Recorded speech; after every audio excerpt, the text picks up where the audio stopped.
여호수아서는 여호수아가 가나안 땅을 정복하고 그 땅을 12지파에게 분배하는 과정에 대한 기록입니다. 여호수아서는 크게 두 부분으로 나누어 볼 수 있습니다.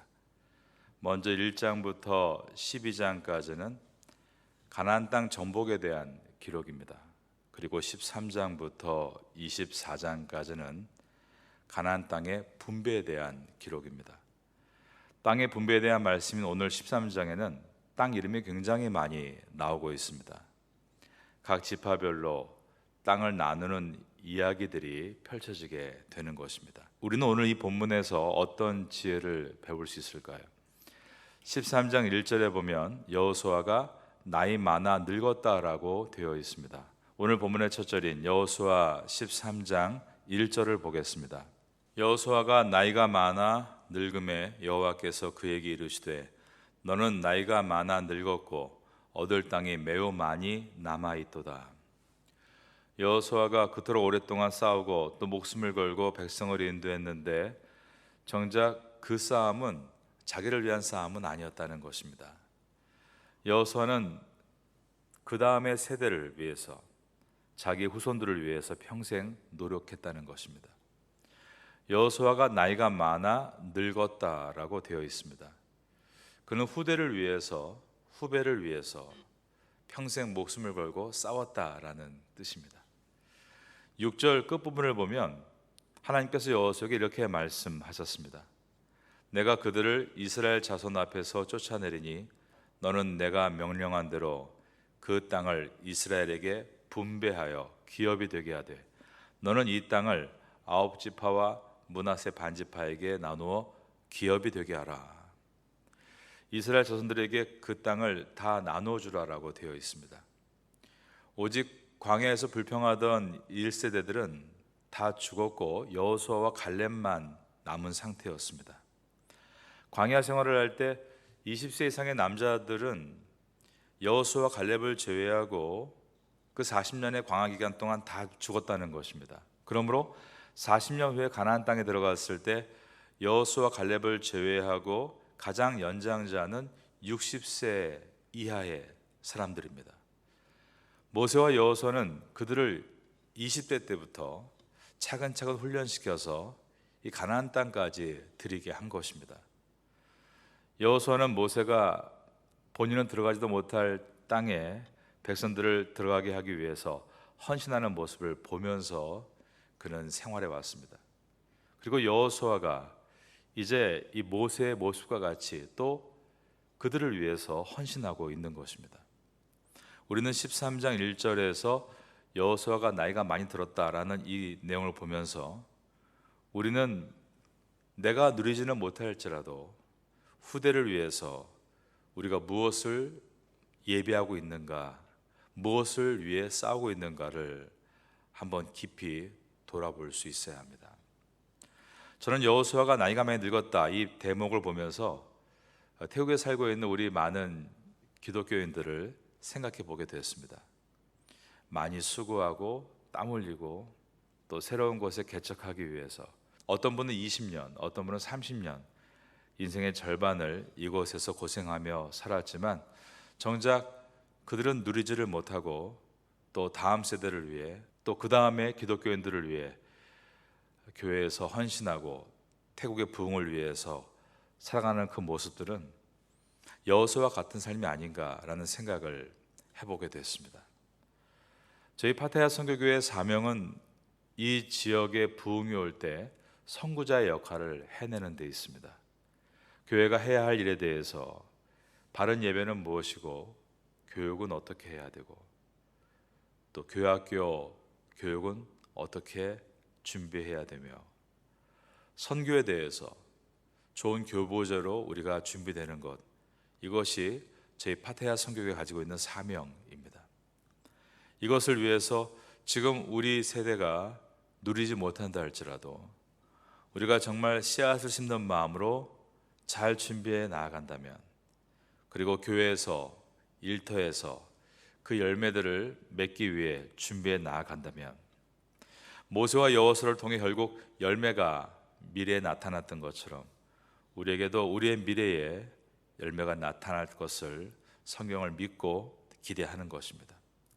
13장 1절에서 여호수아가 나이가 많아 늙음에 여호와께서 그에게 이르시되 너는 나이가 많아 늙었고, 그 다음에 보면 얻을 땅이 매우 많이 있도다 라고 기록하고 있습니다.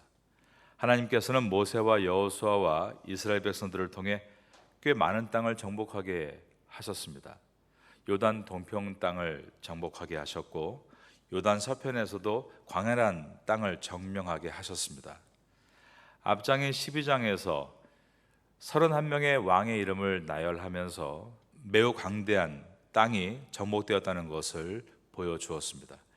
그럼에도 불구하고 아직도 얻을 땅이 남아있다, 매우 많다라고 주님께서 말씀하십니다. 사람은 누구나 어느 정도 성취하게 되면 안주하고 안전을 추구하는 성향을 가지고 있습니다. 그런데 우리가 방심하고 안주하기 시작하면 그때부터 우리 개인의 삶에, 또 우리 교회에, 우리 사회에, 민족에게도 위기가 시작이 됩니다. 그래서 고린도전서 10장 12절에는 그런즉 선줄로 생각하는 자는 넘어질까 조심하라 라고 말씀하고 있습니다. 우리가 얻은 땅에 대해서 물론 감사해야 되지만 앞으로 얻을 땅이 매우 많이 남아있다, 이 구절을 생각하면서 늘 미래를 보는 눈을 가질 수 있어야 합니다. 제가 읽은 어떤 글이 제 마음에 남아 있습니다. 고려대학교 안암 캠퍼스 근처에 중국집 이름이 설성반점인데, 거기에 배달원으로 일하면서 뛰어난 서비스 정신과 매우 빠른 배달 속도로 번개라는 별명을 얻으며 인기를 얻었던 사람이 있습니다. 이름이 유명해서 더 저는 기억이 나는데요, 그 배달원 이름이 김대중입니다. 그 배달원은 어떻게 하면 고객을 감동시킬 수 있을까를 늘 염두에 두면서 이 자장면을 배달했다고 합니다. 어떻게 하면 이 사람을 내 사람으로 만들어낼 수 있을까? 그런데 자장면 배달하는 것이 결코 한국 사회에서 대접받는 일은 아니죠. 심지어 직업으로 분류되지도 않습니다. 그런데 대학교 앞에서 자장면을 배달하는 이 젊은이 김대중 씨는 자신을 자장면 배달업 하는 사람이다 라고 생각하지 않고 나는 식품 유통업자다, 자기 직업에 대해서 이렇게 생각을 한 것입니다. 그가 자장면 배달을 사명감을 갖게 되었던 이유는 처음에 시골의 상경에서 자장면 배달을 시작할 때 그 집 주방장이 김대중 씨에게 이렇게 말을 한 것입니다. 내가 아무리 음식을 맛있게 만들어내도 당신이 제때 정확하게 배달해 주지 않으면 아무 소용이 없다. 시골에 상경한 이 젊은이가 이 말에 크게 도전을 받고 자기가 하는 일에 대해서 자긍심을 가질 수 있게 됐다고 합니다. 그리고 얼마나 성실했던지 주문을 취소할 틈도 없이 아주 빠르게 배달을 해서 번개라는 별명을 얻게 됐습니다. 항상 좋은 얼굴로 사람을 대하니까 사람들이 김대중 씨를 좋아하게 됐고, 고려대학교 철학과에서 꽈티를 한 장을 선물로 줬는데 항상 그 철학과 꽈티를 입고 철 아닙니까? 철가방을 든 것이 화제가 돼서 고려대에서 서비스 철학에 대한 공개 강의를 요청했는데 그분의 익살과 몸에서 묻어나오는 성실함과 겸손함이 한마디로 대박을 터뜨린 겁니다. 그래서 고려대 명예 강사로 위촉이 되고 지금까지 전국에 7,000여 곳에 강연을 할 정도로 스타 강사가 되었습니다. 정부로부터 신지식인 상을 받기도 했습니다.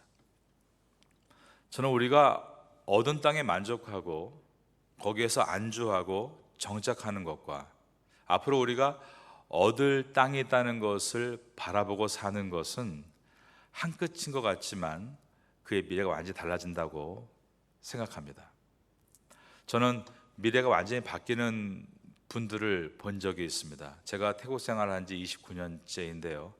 정말 제 마음에 딱 두 분이 늘 떠오릅니다. 두 분 다 크리스찬이고 제 목회에 귀한 영감을 주었던 분들입니다.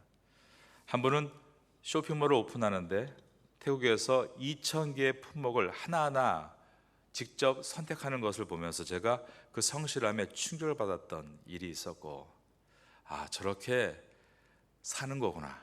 제가 많은 것을 배웠던 일이 있습니다. 또 한 분은 큰 기업의 대표인데 주일에 교회학교 아이들을 다 단체로 중국집에 데리고 가서 자장면과 탕수육을 먹이고, 그럼에도 불구하고 그분의 회사가 중국에도 있고 태국에도 있고 여러 나라에 있는데 멕시코까지 있습니다. 그런데 그 모든 곳에 한 달에 한 번 목사님을 초청해서 다 예배를 드리게 세팅을 해 놓았습니다. 또 색소폰을 연습해서 주일에 특성을 준비하는 그 열정은 저에게 또 다른 도전을 주었습니다. 우리가 성공할 수 있습니다. 그런데 여러분, 얻은 땅에 안주하는 성공과 얻을 땅을 또 바라보고 나아가는 성공은 다른 것입니다. 개인의 삶에도 교회에도 나라 민족 안에도 어떤 사람들은 다시 하나님 앞에 주신 비전을 향해 나아가는 여호수아 형이 있고, 어떤 사람은 그냥 그 땅에 안주하고 목적지 주변에만 눌러 앉는 사람들도 있다는 것입니다. 우리 민족이 지금까지 신앙을 성실하게 지켰다고 할 때 그 이유가 무엇일까를 저는 많이 생각합니다. 물론 우리 민족이 더 탁월하다, 물론 그렇게 해석해 나갈 수 있지만 저는 그것보다는 지정학적으로 어려움이 우리의 성실함과 연결되어 있다라고 생각이 듭니다. 우리 민족은 정치할 수 없는 민족이기 때문에 항상 어려운 삶을 등에 안고 살고 있기 때문에 우리는 미래형 성공을 바라볼 수밖에 없다는 것입니다. 아마 여러분 느끼실 겁니다. 여러분의 가족들이 일하는 거 보면은 절대로 만족하지 못하죠. 왜냐하면 올해 플러스 성장이 있었다 할지라도 내년은 그렇지 않다고 다 알고 있기 때문입니다. 우린 늘 그렇게 1년 1년을 살아왔습니다. 교회도 마찬가지입니다. 항상 쉬웠던 적은 없습니다. 매년 어려웠습니다. 그러나 우리 민족이 이렇게 어려운데도 이기고 나가는 이유는 우리의 지정학적 환경이 녹록치 않기 때문입니다. 우리나라에 석유가 나오고 천연가스가 나오고 또 여러 가지 지하 광물이 많으면 이렇게까지 열심히 살 마음이 없을지도 모르겠습니다. 그러나 무엇 하나 나오지 않는 나라에서 우린 그렇게 열심히 살아가고 있습니다. 마치 이스라엘 민족과 유사한 것입니다. 오늘 본문에서 여호수아가 나이가 많이 들었다라고 말하고 있는데 이때 나이를 계산해 봤습니다. 다음 장인 14장에 갈렙이 자신의 나이를 85세라고 이야기합니다. 여호수아는 갈렙보다 나이가 조금 더 많았습니다. 여호수아는 110세에 죽습니다. 그러므로 갈렙의 나이가 85세일 때 여호수아의 나이는 약 7년 정도 더 많은 92세였을 것이라고 추정됩니다. 여호수아는 지금까지 군인으로만 살아왔습니다.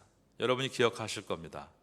모세가 산 위에서 손을 들면 여호수아가 이기고, 모세가 힘들어 손을 내리면 여호수아가 패배했다는 것은 여호수아가 처음에 광야에서 부름받을 때부터 그는 탁월한 군인이었다는 것입니다. 군인으로서 이스라엘 군사들을 이끌고 요단을 건너 31왕과 싸워서 승리했습니다. 그러면 이제는 어떻게 해야 됩니까? 쉬자 해야겠죠. 그런데 그게 아니라 12지파에게 땅을 분배해 주는 행정가의 일을 다시 시작하고 있습니다. 배워야 될 게 많았을 겁니다. 과거의 경험으로, 즉 싸움으로만 할 수 있는 일이 아니라 새롭게 배워야 될 일들이 있었을 겁니다. 그러나 그는 그것을 포기하지 않고 배워가며 마지막 불꽃을 태우고 있었습니다. 우리 가운데 어느 누구도 여호수아보다 나이가 많지 않죠. 여호수아가 92세에 마지막 17년을 불태웠던 그 정열과 소명을 우리가 생각해 본다면 나에겐 아직도 해야 할 일이 있고 할 수 있는 일이 있다는 것을 우리가 반드시 생각해 봐야 하는 것입니다. 자장면 하나 배달하는 것도 어떤 마음을 가지고 하는가에 따라서 사람에게 감동을 줄 수 있는 것이라면, 우리가 많이 부르는 찬송가 347장 4절에 보면 일할 곳이 아직도 많은데 담대하게 나가서 힘써 일하세. 여호수아 본받아 앞으로 가세. 우리 거할 처소는 주님 품일세. 우리에게도 아직 일할 것이 많이 남아있다. 이것을 깊이 생각할 수 있어야 합니다. 여러분들은 오늘 이 여호수아서를 보면서 그의 나이가 늙었음에도 불구하고 하나님께서 여호수아에게 아직도 차지할 땅이 많이 있다는 이 말씀을 여러분의 삶의 레마로 받으시면서 내가 어떻게 도전할 것인가 2026년을 준비해 볼 수 있기를 바라겠습니다. 말씀을 통해 우리의 삶이 교정되고 다시 힘차게 나갈 수 있게 되기를 예수님의 이름으로 축원합니다.